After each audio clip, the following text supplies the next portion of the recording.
O sa mga nag-graduate dyan subong, congratulations. Sa mga hindi pa nakapag-graduate, advance congratulations. Payo ko lang sa mga nag-graduate subong, please, magpangita ka mo sang obra.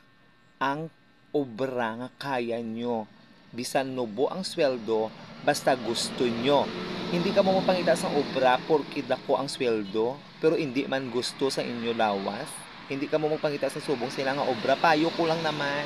Kay may ara nga mga estudyante nga kakagraduate subong gusto nga obra muna. Kay nga man, dako ang sweldo, pero ang lawas nyo kagang ulo nyo, hindi nyo man kaya. Gani ako sa inyo, pangitaan nyo yung sweldo, hanggang kontento ka mo, lalong-lalo na ang mga katrabaho maging kasundo nyo.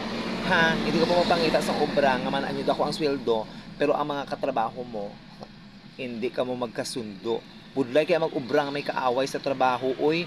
Diyos ko, basta. Muna lang masiling ko sa mga bagong graduate ha.